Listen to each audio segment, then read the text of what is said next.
senator. He's a congressman, Congressman Mike Castle. Again, on his health care issue, I have 2 points. Point one, how is Social Security doing? So why would the government get involved in health care? Social Security is totally messed up. Every time the government steps in, it's messed up. And my second point is, please, hey, we gotta respect this man. He's coming down to hostile territory. And Kate knows I'm one of these hostile guys. Because I called up with the oil thing, and 99% of the calls coming in were for you not to vote for it, you voted for it.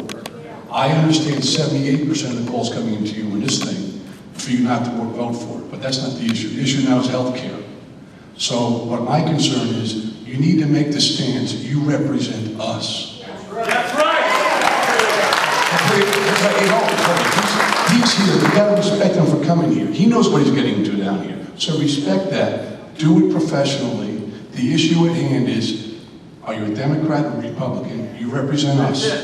So on Monday, July 13th, the Sussex County Republican meeting, we held at Realtors place over here down the road. Please come then, and we're going to draft a letter to send to Congressman Castle how we disapprove of it, even to the point of going censure. So please answer why. Okay, we're going to read several points. One is on Social Security. Social Security is actually a system which works relatively well. The problem with Social Security is something you're all going to see, though, because in about 7 or 8 years, you're going to have a shift. For the last tens of years, Social Security has essentially had more money coming in than is being paid out. The federal government, in its discretion, this is not a good discretion, has chosen to use that money for various programs and give an IOU to Social Security. In about 2017 or 2018, that's going to shift. It's going to shift because more of us are retiring. You had a ratio when Social Security was created, something like 30 employees for every retiree. Now it's down to 4 to 1 or so, and it's going to go to 2 to 1 at some point, which means not sufficient money will be coming in to pay for all of Social Security. What does that mean?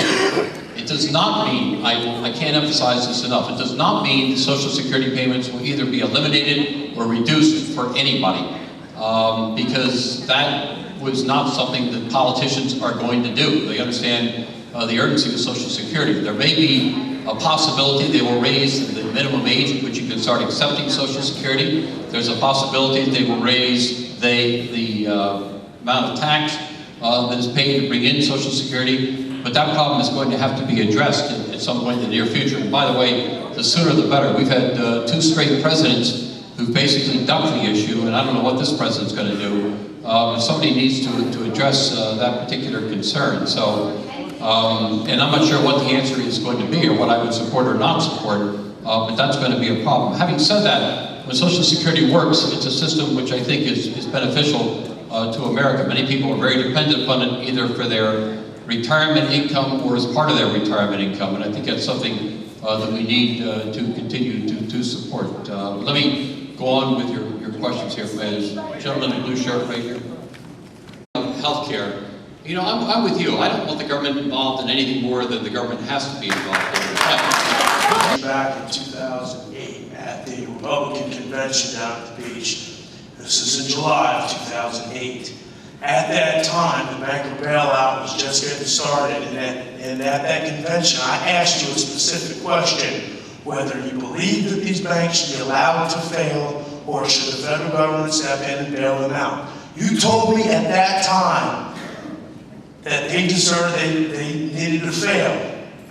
You not only voted for the bank bailout, you voted for the auto bailout, and now you've destroyed the rest of the industrial sector with cap and trade. What makes you a capitalist and not a communist?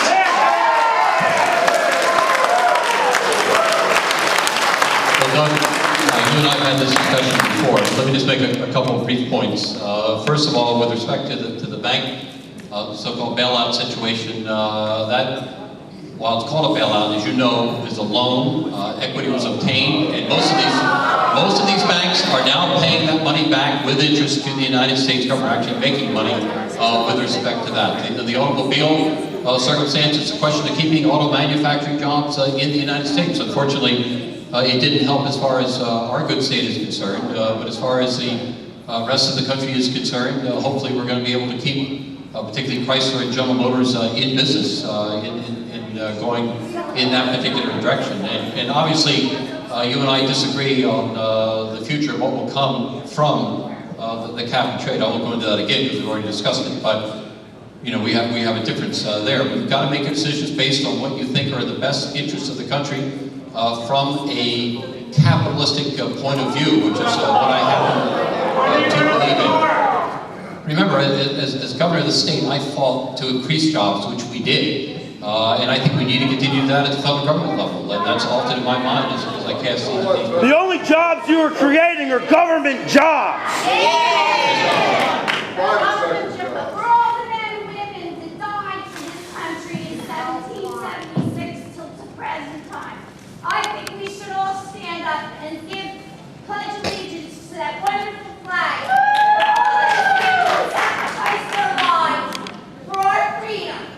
Everybody go stand up and say Pledge allegiance. All right, well, we're going to do this. You want me to lead?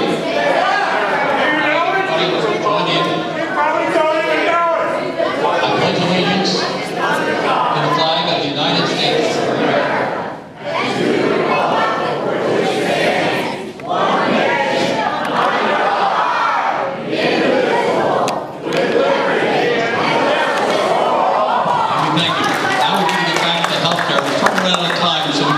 We've run out of time, so we need to be brief and try to go through some folks here. Okay? Let's go to this gentleman here in the striped shirt. You got to be brief because we're beyond our time. Just holler it out.